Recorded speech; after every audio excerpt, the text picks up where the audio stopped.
Tuhan bersamamu.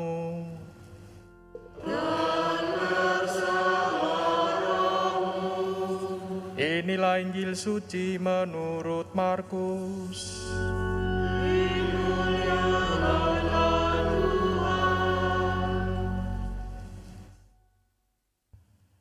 Pada suatu hari, dalam pengajarannya, Yesus berkata kepada orang banyak, "Hati-hatilah terhadap ahli-ahli Taurat yang suka berjalan-jalan memakai jubah panjang dan suka menerima penghormatan di pasar. Mereka suka duduk di tempat terbaik dalam rumah ibadat dan di tempat terhormat dalam perjamuan. Mereka mencaplok rumah janda-janda dan mereka mengelabui mata orang dengan mengucapkan doa yang panjang-panjang. Mereka ini pasti akan mendapat hukuman yang lebih berat."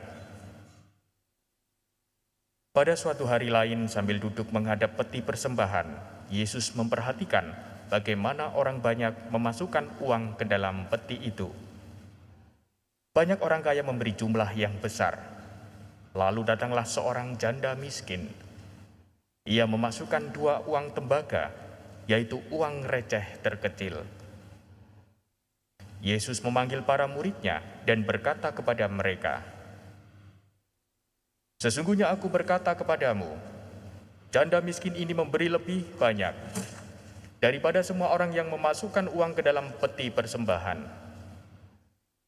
Sebab mereka semua memberi dari kelimpahannya, tetapi janda ini memberi dari kekurangannya, semua yang dimilikinya, yaitu seluruh nafkahnya." Demikianlah sabda Tuhan. Terpujilah Kristus.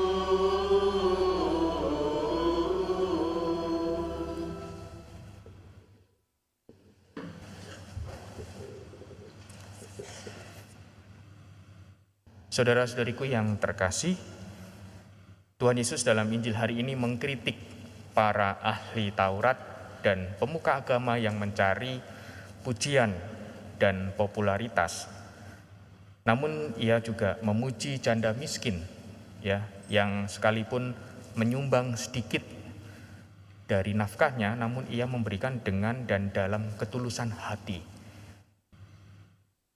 Janda miskin itu memang dipuji karena ia mendermakan kekayaannya yang sedikit dengan seluruh hatinya. Nah, ini yang membedakan, dengan seluruh hatinya, tanpa memikirkan apapun selain keikhlasan hati.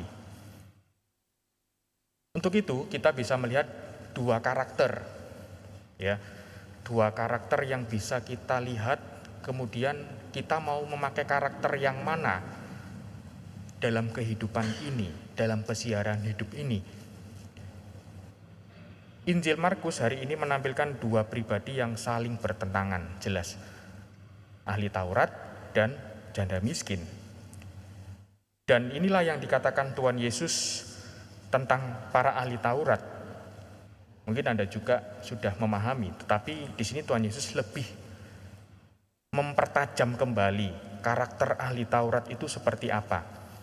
Seperti dalam bacaan Injil hari ini, hati-hatilah terhadap ahli-ahli Taurat yang suka berjalan-jalan memakai jubah panjang.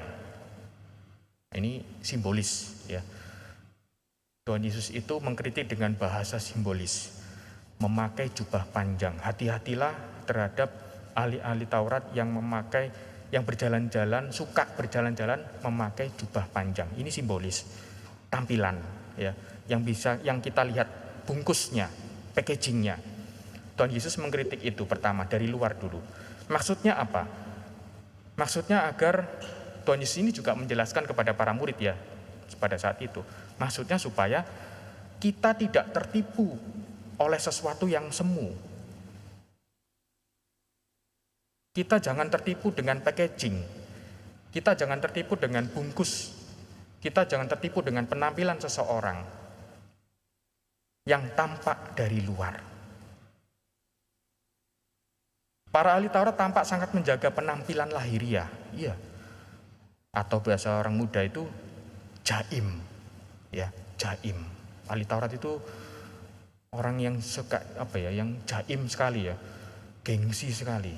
Dia harus menampilkan sesuatu yang supaya dipuji orang, dihormati. Dengan memakai jubah panjang dan memakai pakaian putih agar dihormati dan diperlakukan secara istimewa. Nah ini Anda bisa melihat mungkin Romo ya yang biasa jubah putih, kemudian kadang monggo Romo, silakan Romo. Padahal nggak perlu. Justru Romo yang harus melayani. Ini yang terkadang memanjakan, akhirnya image itu menjadi berubah. Menjadi pelayan jadi dilayani. Karena apa? Karena ya mungkin karena tradisi budaya ya. Di Jawa apalagi kalau Romo itu selalu dihormati. Nggih Romo sampai salim-salim dan sebagainya. Yaitu budaya. Tetapi jangan berlebihan. Karena Romo ini justru malah yang harus melayani Anda. Nah ini karena pergeseran budaya dan zaman yang membuat kita akhirnya iya ya. Saya juga berefleksi dan juga mungkin juga yang lain ya, tokoh-tokoh yang lain yang gila hormat, yang gila dilayani. Inilah yang banyak membuat orang terkecoh, Bapak Ibu dan saudara-saudariku yang terkasih. Terkecoh karena apa? Karena penampilan ya. Misalnya rupanya cantik ya, tampan, wedake tebel, dempulnya tebel, kemudian kaya, ya, kedudukan, kekuasaan, nama besar, kata-katanya yang manis, membuat kita terpesona. Jangan tertipu, lihat dulu, pahami dulu, jangan langsung menilai. Wih Romo iki rambutnya kok gini, Romo penampilannya gini, Romo kok rokokan dan sebagainya. Bapak Ibu dan saudara-saudariku yang terkasih, Tuhan Yesus hari ini ingin mempertajam cara kita melihat orang, mempertajam kita untuk menilai orang itu dengan baik. Pribadi yang lain yang ditunjukkan Tuhan Yesus itu siapa? Yakni seorang janda miskin ya, yang harus mencari nafkah untuk hidupnya. Saya bayangkan kalau di era sekarang ini ada seorang ibu yang janda dan dia sendiri di rumah, anak-anaknya ditinggal oleh anak-anaknya merantau di luar kota yang jauh dan tidak pernah dihubungi, sehingga akhirnya dia berjuang sendiri untuk makan, entah itu berjualan nasi, berjualan jajan dan sebagainya supaya dia bisa hidup. Ada itu, masih ada.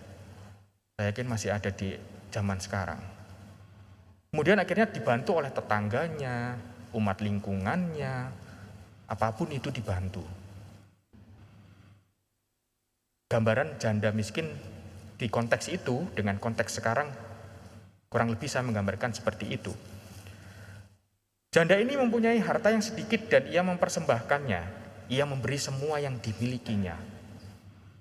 Ada yang ada di dompet itu ya, mungkin dia mempersembahkan apa yang ada. Dan janda ini bersikap dan bertindak luar biasa sebab ia memberikan kepada Allah apa yang diperlukannya untuk menyambung kehidupannya, yaitu seluruh nafkahnya.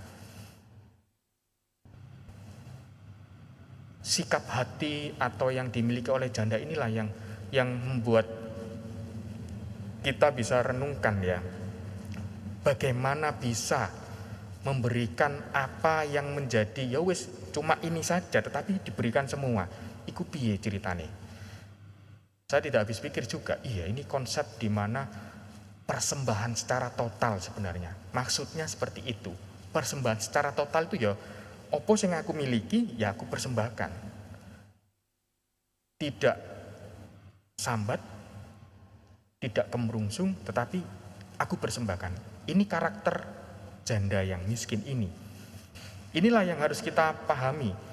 Inilah yang juga kita harus mengerti.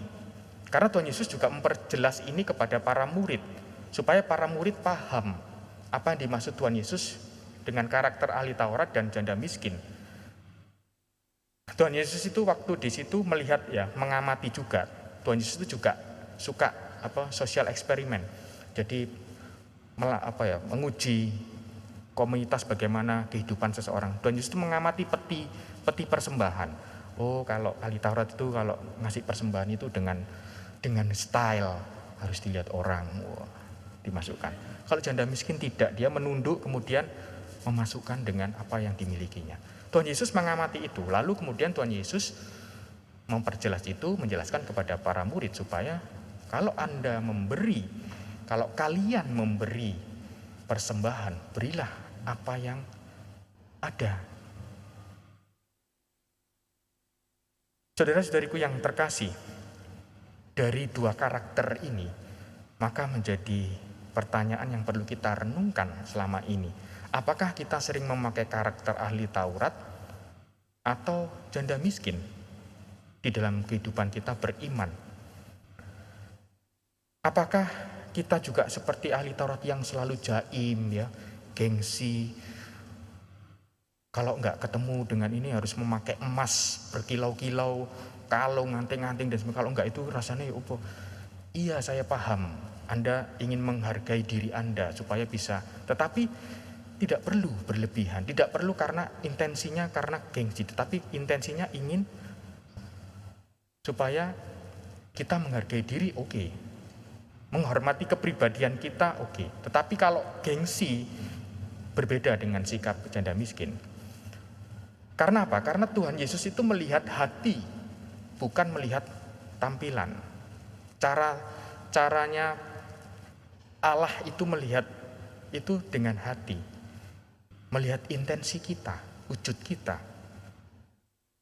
Bapak Ibu dan saudara-saudariku yang terkasih, untuk itulah kita dipanggil ya pada hari ini untuk belajar dari janda miskin, yaitu belajar berani dengan ikhlas tanpa pamrih, berkurban menyerahkan sebagian dan apa yang kita miliki untuk kepentingan bersama. Itulah panggilan mulia yang kita hidupi. Jumlah kecil yang dikorbankan lebih berharga, ya, lebih berharga dari jumlah besar yang tanpa disertai kurban. Nah, ini yang membedakan persembahan biasa, tapi persembahan yang berharga dari jumlah besar yang tanpa disertai kurban ini berbeda dengan persembahan yang total. Maka dari itu, cinta adalah keberanian untuk berkorban tanpa menuntut imbalan.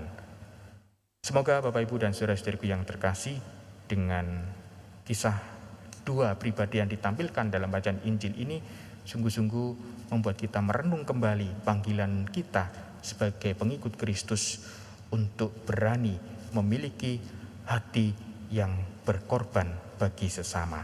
Berkat Tuhan senantiasa menyertai kita semua. Amin. Kita